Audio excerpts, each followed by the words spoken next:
New at 5 tonight, it was the kind of headline bound to generate controversy. A gun owned by a cop used in a high-profile murder. But until now, we haven't heard a word from that now former Denver police officer. Yesterday, a jury found this man, the shooter, guilty of murdering a woman and seriously injuring her boyfriend back in 2020. Today, we hear an explanation from the man who owned the gun. Here's 9 Wants to Know's Chris Vanderveen. Of all the questions asked this week inside this courthouse, one no longer remains in dispute. Did Michael Close murder Isabella Thallas? Yes, a jury concluded. Yet one critical question remains. This is the remote video recorded deposition of Daniel Politica. How did the murder weapon, a gun owned by this man, a one-time Denver cop, end up in the hands of Michael Close? Did Michael Close know that you collected weapons?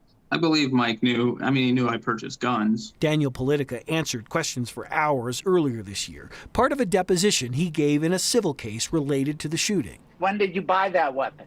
I think I bought it in 2016. Much of the talk centered on June 10, 2020, the day his AK-47 was used in the crime. How much was that AK-47? How much did it cost? $500 to $600. It is the first time we've heard Politica's explanation.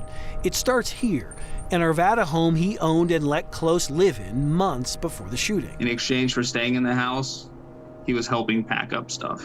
He packed up the contents of your closet? I think so. It was in that closet inside the home where Politica says he hid a personal AK-47. It was hidden behind the closet. So there was a gap between the closet and the wall, and it was stashed in that gap. The deposition goes on to say that Close moved boxes full of Politica stuff that included multiple guns from the Arvada home to another home. Not that Politica says he checked to see if all of his guns were transferred. I never got around to unpacking the majority of my stuff. Politica says when he heard about Close's involvement in the shooting, he called a detective, still not thinking his gun was used in it.